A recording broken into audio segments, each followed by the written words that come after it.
Eu saudar os irmãos com a paz do Senhor, amém? Os irmãos podem se assentar. Quem está feliz com Jesus aí? Estamos alegres, estamos felizes.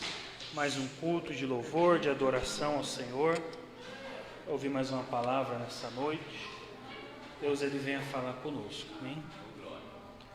Efésios capítulo 4, irmãos. Você que trouxe aí a sua espada do Espírito, chamada Bíblia Sagrada, Efésios capítulo de número 4, somente alguns versículos aqui.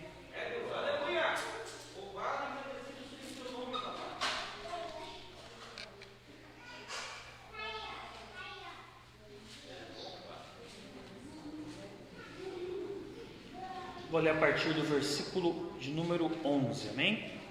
Efésios 4:11 diz assim a palavra do Senhor: E Ele mesmo deu uns para apóstolos, outros para profetas, e outros para evangelistas, e outros para pastores e doutores, querendo o aperfeiçoamento dos santos para a obra do ministério, para a edificação do corpo de Cristo, até que todos cheguemos à unidade da fé e ao conhecimento do Filho de Deus, a varão perfeito, à medida da estatura completa de Cristo, para que não sejamos mais meninos inconstantes, levados em roda por todo o vento de doutrina, pelo engano dos homens que com astúcia enganam fraudulosamente.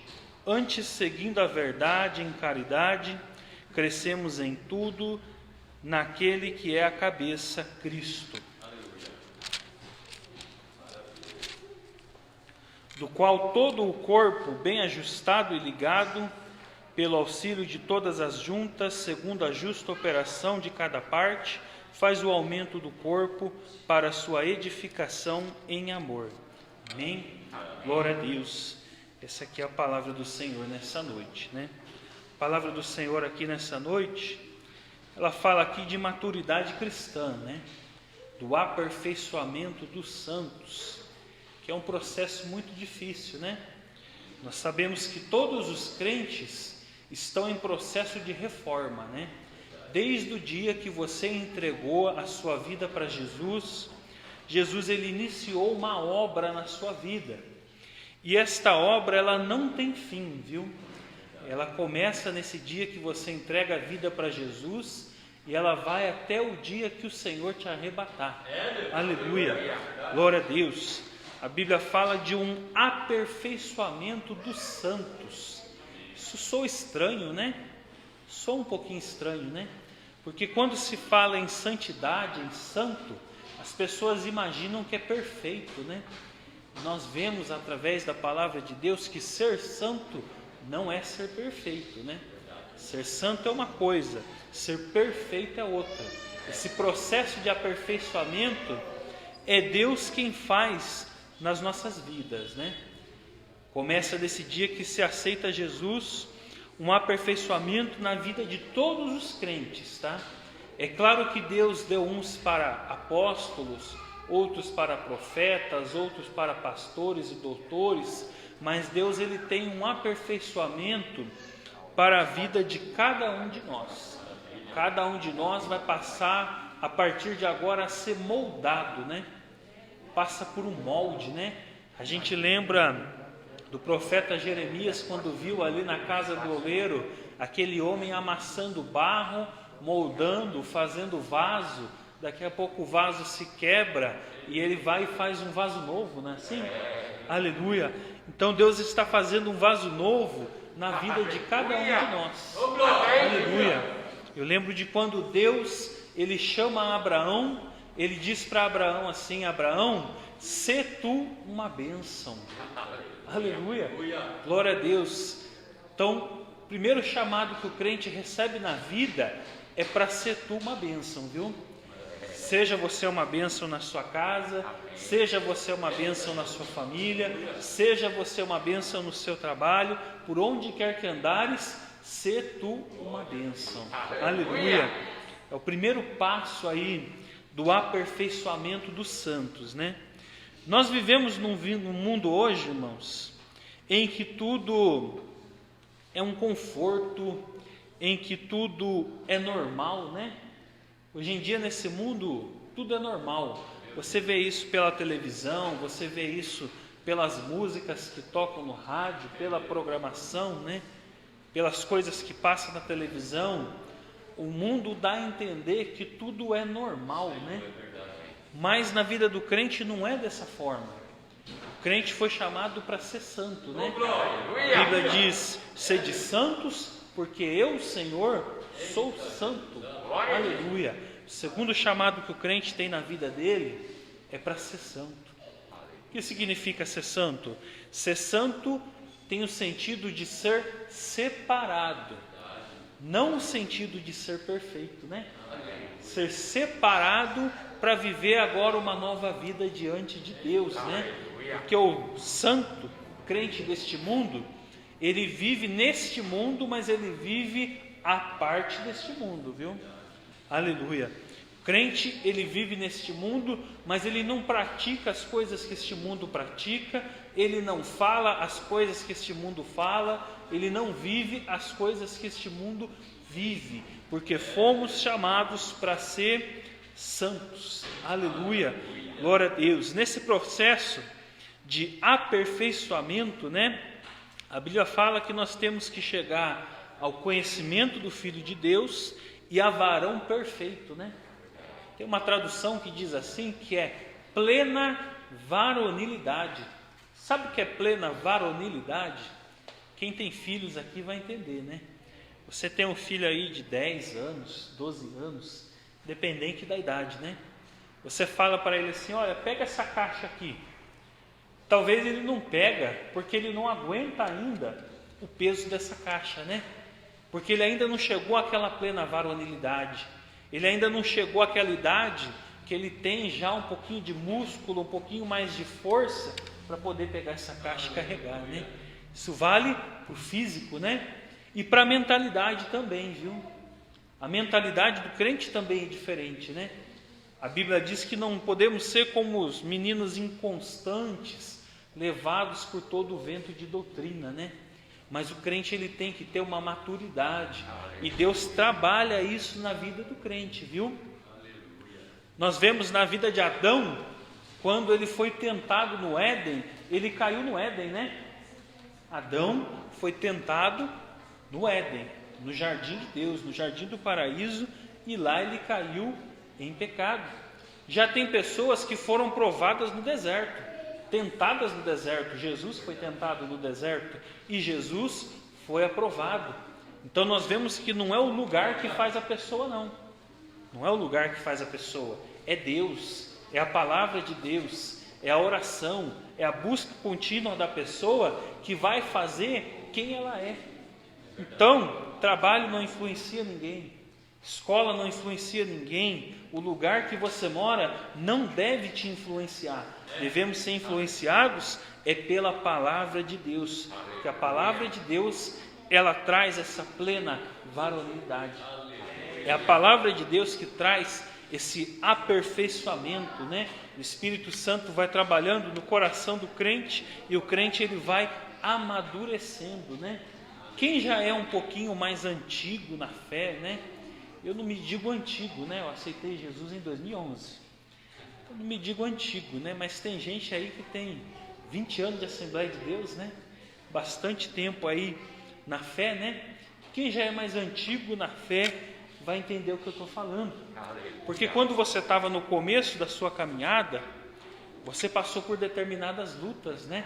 Ainda passamos ainda hoje, tá? Não é só vitória não. Tem lutas também, né? Mas a gente hoje tem uma cabeça diferente, uma mentalidade diferente, uma fé diferente, né? Talvez uma luta que a gente passou lá atrás, uma prova que a gente passou lá atrás, hoje a gente passaria de uma outra forma, né? Porque já é mais maduro na fé. E aí que entra o problema, né? Aí que entra o problema. Porque tem crente que é velho na fé e não amadurece. Porque tem crente que já é antigo na fé e não consegue essa plena varonilidade que a palavra de Deus fala, né? crentes que a Bíblia chama de dura cerviz, irmãos. Deus, ele fala que o povo de Israel era um povo de dura cerviz. O que isso significa? Um povo obstinado, né? Um povo que não queria mudar, um povo que não queria ser aperfeiçoado, né? A Bíblia diz que a vaca, ela é de dura cerviz. Tenta fazer uma vaca andar. Tenta fazer uma vaca andar, aí você vai entender o que é um povo de dura cerviz. A vaca você pode mandar, você pode empurrar ela, enxotar ela, ela não vai, não sai do lugar, não é assim? Assim é o crente, que ele é velho na fé, mas não amadurece. O crente foi chamado para ser maduro. O crente foi chamado para amadurecer. Abraão foi chamado, se tu uma bênção, foi chamado para ser uma bênção. Aleluia. É bem-aventurado aquele que é provado na fé e aprovado, né? Não tentado, né? A Bíblia diz que Deus não tenta ninguém. Quem tenta é o inimigo, né? Quem tenta é o Satanás. O diabo tenta a vida do crente e ele tenta para te fazer cair. Mas Deus não. Deus, ele prova a vida do crente. E a prova é para ser aprovado. Ninguém passa pela prova para ser reprovado, mas passa pela prova para ser aprovado. Aleluia. Estava lendo ali hoje sobre o ministério do profeta Elias. Pensa num profeta que foi provado, não é mesmo? Chamado por Deus contra o rei Acabe, um rei completamente ímpio e perseguidor, marido de Jezabel, que também não era boa coisa, né? E ele foi chamado para profetizar nesse meio, né? Mas veja que ele não foi influenciado por esse lugar. Pelo contrário, Deus muitas vezes se mostrou com ele na luta, na hora da luta, na hora da prova, né? Na hora da prova, da seca ali que houve naqueles dias, Deus diz assim: olha, levanta-te, vai na beira do ribeiro lá, que eu vou te alimentar, eu vou ordenar os corvos para trazer pão e carne para você, e você vai ficar lá e vai ter água. E Deus chamou ele para viver daquela forma, né? Alimentado pelos corvos. Pensa o que é viver a vida alimentado pelos corvos, né? É providência de Deus, né? A providência da vida do crente é de Deus, porque só Deus sabe as provas, as lutas que o crente passa, né? Aleluia. É difícil passar luta, prova neste mundo, é difícil, né? Imagina aquele que não tem Jesus, né? Aquele que não tem Jesus, ele só pensa em se matar, tirar a própria vida e só vive chorando pelos cantos. Mas o crente que tem Jesus, não, ele passa pela prova dando glória a Deus mesmo. Ele passa pela prova adorando mesmo. Há momentos, sim, de tristeza, de angústia, é verdade. Vemos isso na vida do profeta Elias também. Mas há momentos em que Deus, ele abre o céu, ele socorre o teu povo, ele faz a obra, ele se faz presente. E a gente pode confiar que aquele que começou essa boa obra em nós, ele é fiel para concluir, para chegar até o fim. Aleluia. Elias passou por uma segunda prova quando aquele ribeiro se secou. Imagina a luta. Deus manda você ir para o ribeiro, viver no ribeiro, que lá é ter água. Chega lá, os corvos vão te alimentar, tem pão, tem carne, tem água. Mas teve o dia também, chegou o dia que o ribeiro se secou. E agora? Aí o crente pensa assim: mas foi Deus que me colocou aqui? Deus me colocou aqui para passar essa prova? Aleluia. Mas lembrando que a prova é para ser aprovado, né? Aleluia. Aí Deus testa a fé do profeta Elias. Levanta-te, vai embora agora. Você vai para uma determinada cidade, você vai chegar lá, que eu ordenei a uma viúva para te sustentar. Meu Deus, que prova!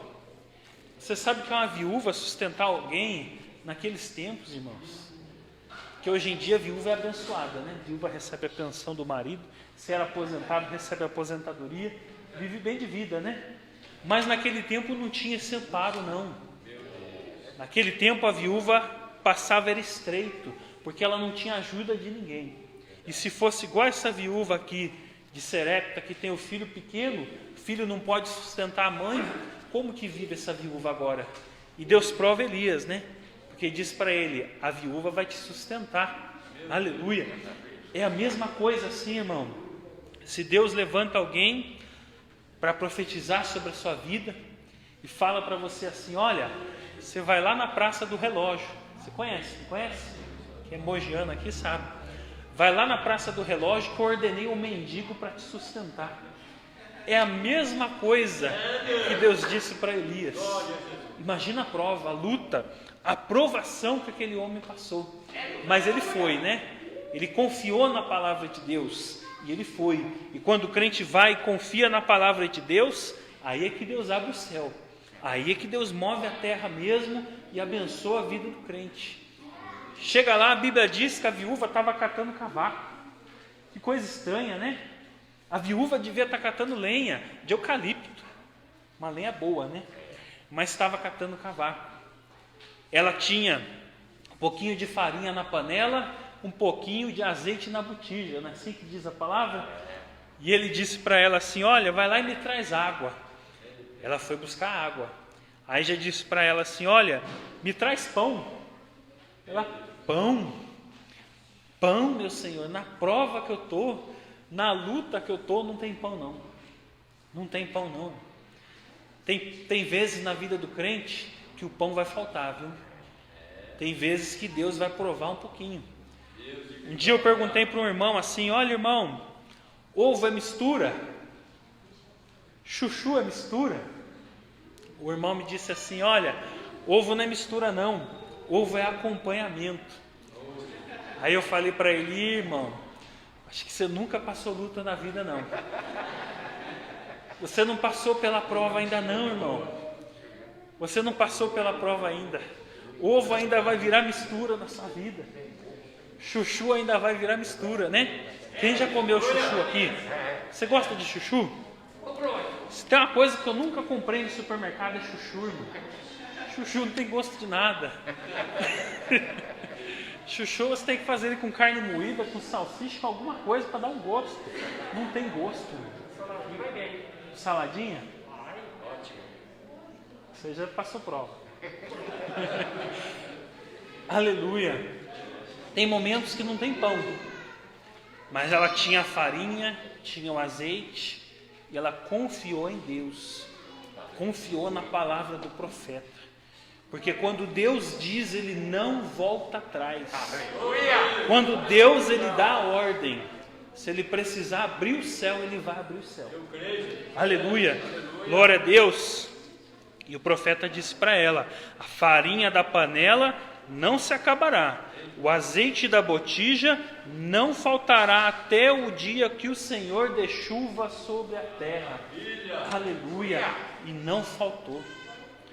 Aquela mulher estava numa prova tão grande que ela já estava numa amargura, que ela pensou assim: eu vou cozinhar um bocado de farinha, eu vou fazer um pão, mas é para mim e para o meu filho comer e depois nós vamos morrer. Que luta, que prova. Mas o profeta disse para ela: não, a farinha da panela não se acabará.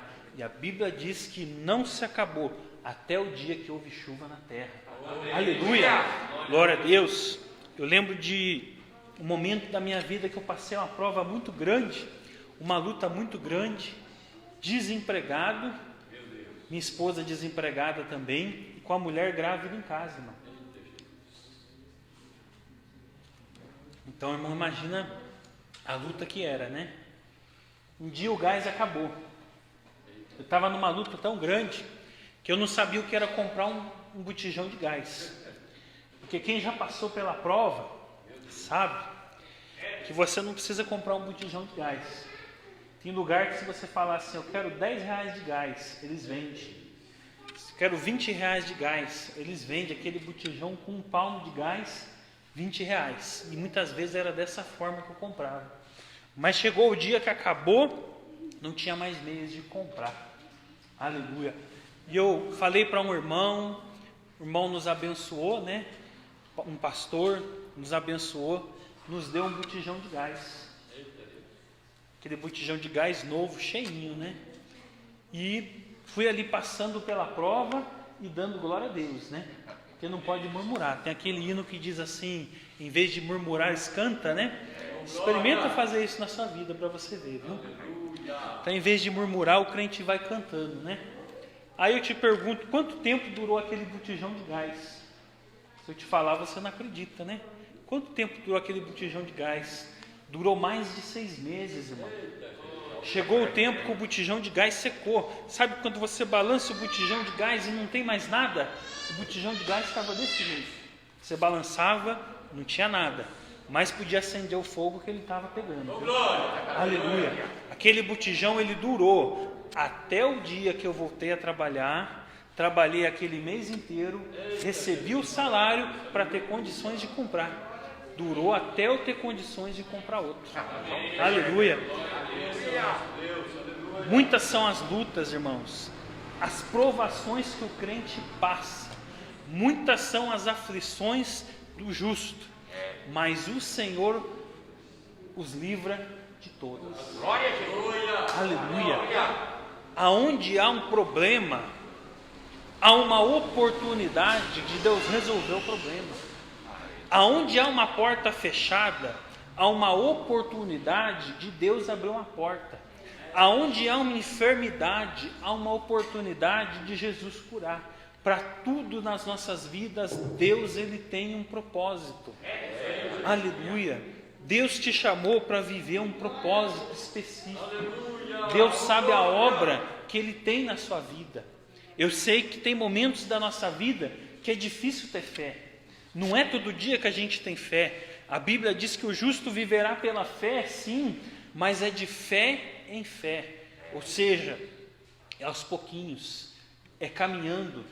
Vai ter dias, sim, que a fé vai faltar um pouquinho mesmo, mas é aquele dia que você mais tem que dobrar o joelho e orar, né? Aleluia. Vai ter dias de bonança, sim. Vai ter dias em que está tudo bem, está uma maravilha de Deus, né? E é nesses dias que a gente mais tem que orar, viu?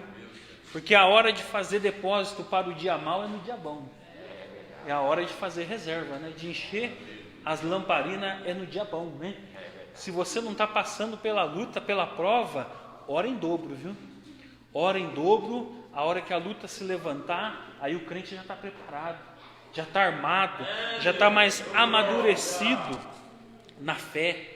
Aí é onde Deus ele pode fazer a sua obra. Crente nenhum foi chamado para ficar estagnado, né? Apático. Sabe o que é uma pessoa apática? Uma pessoa apática é uma pessoa que não sente nada. Em Apocalipse diz que tem nome de vivo, mas está morto. Uma pessoa apática. Crente nenhum foi chamado para viver como se estivesse morto, não. Não é normal, irmão, não ter nenhuma bênção para contar. Às vezes eu prefiro recusar a oportunidade, viu? Porque se fosse para mim chegar aqui e contar as bênçãos, eu ia ficar aqui até amanhã. De tanta coisa que Jesus já fez na minha vida. Aleluia, glória a Deus. A gente não pode achar que não tem nenhuma bênção para contar, né? Pelo contrário, muitas coisas Deus ele faz nas nossas vidas. Deus ele trabalha nos mínimos detalhes, nas mínimas coisas. É onde Deus ele está trabalhando, aonde ninguém está vendo, mas você está vendo ali que Deus está fazendo algo, é aos pouquinhos, né? Aleluia. Quando a gente vê a construção, a gente vê aquela fundação, aí vão colocando os primeiros blocos, né? Aí a gente fica uns dias, uma semana sem passar por ali, daqui a pouco a gente olha, tem aquele monte de cômodo de pé, está quase aquela casa inteira de pé. Assim é o trabalhar na vida do crente. O trabalhar de Deus na vida do crente é de tijolinho em tijolinho. Vai ter dias que a gente vai ver um pouquinho mais, vai ter dias que a gente não vai ver nada, mas isso não significa que Deus não está trabalhando, não. Muito pelo contrário, Deus ele está trabalhando, às vezes em coisas em que nós nem vemos, não estamos nem sabendo, mas Deus ele está fazendo, Ele está trabalhando, e é bem-aventurado aquele que confia, viu? Aquele que confia, ele vai ver o socorro de Deus. Aquele que confia, ele vai ver a obra de Deus se cumprir na vida dele. Há momentos sim, em que o desânimo nos toma, angústia toma a vida do crente também. Também existe crente em depressão, viu? Existe crente estressado, né? Eu sou muito estressado. Um irmão falou para mim uma vez assim, olha, eu queria ser calmo igual o irmão Michael. Eu falei, irmão, não pede isso para Deus não. Eu de calmo não tenho nada, né? Só quem conhece sabe. Tem momentos em que a angústia nos toma mesmo. Tem momentos em que o crente ele vai estar abatido. Por que te abates, ó minha alma? Aí é o momento de orar um pouquinho mais, dobrar o joelho e dizer, Jesus, renova-me. Aleluia, glória a Deus. Se você chegou aqui hoje, talvez, com dura serviço, como diz a palavra, né, irmão? Eu não vejo a minha vida andar. Eu não vejo Deus trabalhar, eu não estou vendo Deus fazer algo na minha vida. Eu quero te dizer que é nós mesmos que precisamos mudar, é nós mesmos que precisamos ser renovados, é alguma área da nossa vida que precisa ser renovada, né? Aleluia, glória a Deus. E precisamos pedir para o Senhor, renova-me, não deixa essa obra parar não. Coisa mais feia que tem é quando uma construção, ela para na metade da obra, já viu isso? Ali aquele bairro indo para Biritiba Mirim, Toyama, né? Toyama, do lado do Toyama, assim, tem uns predinhos ali, tá tudo pela metade, já tem uns 10, 15 anos que tá daquele jeito. E vai deteriorando, né? Vai ficando feio, porque a obra parou pela metade e não continuou mais. Eu quero te dizer nessa noite que a obra na sua vida, ela não parou não. Deus ele tem nova vida para o crente. Deus ele tem renovo para a vida do crente. Mas a obra de Deus na vida do crente, ela não para. É um processo de aperfeiçoamento dos santos. Aleluia. Glória a Deus. Tem aquele corinho que diz assim, né? Renova-me, Senhor Jesus. Aleluia. Ser igual.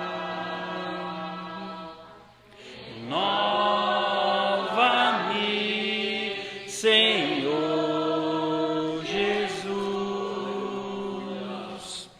Põe em mim teu coração,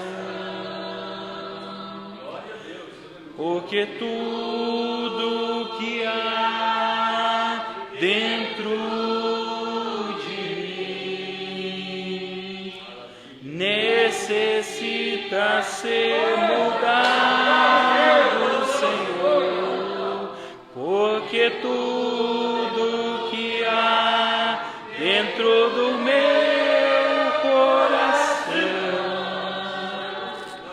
necessita mais de ti. Aleluia, glória a Deus. Quem precisa ser renovado nessa noite? Aleluia, Jesus. Se você tem uma área na sua vida que precisa ser renovada, uma área na sua vida que precisa ser mudada, transformada, aperfeiçoada, como diz a tua palavra, né? Vamos orar, irmãos. Vamos orar nessa noite. Deus ele tem um renovo para a sua vida. Deus tem uma nova história. Veja ali a vida de Jó, que perdeu tudo.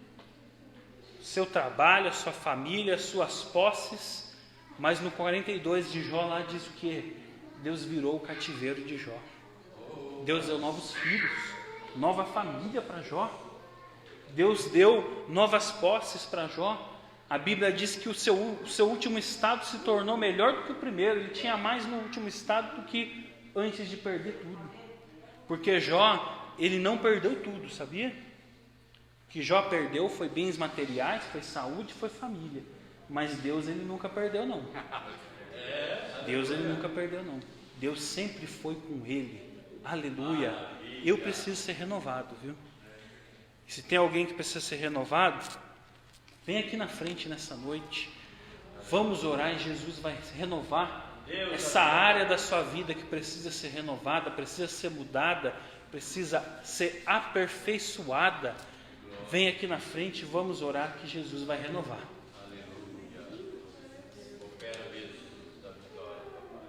Glória a Deus. Quem precisa ser renovado aí? Eu preciso ser renovado, irmãos.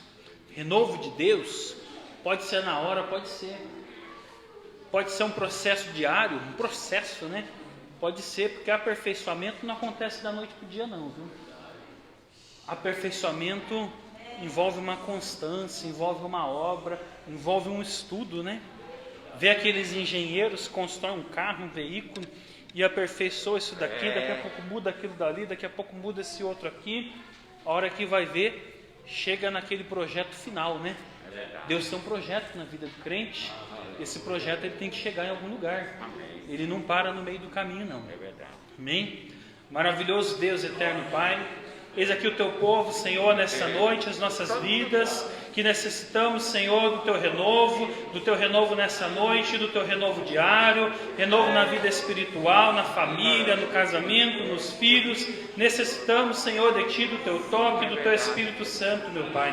Renova nesta noite, dá vida nova para o teu povo, dá novos caminhos, vem virar esse cativeiro, esse quadro, essa história das nossas vidas nesta noite, Senhor. Trabalha, Senhor, para aqueles que nele esperam, trabalha, Senhor, para aqueles que estão esperando no Senhor, esperando a tua obra, o teu milagre, a tua mudança, a tua transformação, ó Pai. Renova nossas vidas nesta noite, Senhor, é o que nós te pedimos em nome de Jesus. Amém. Glória a Deus.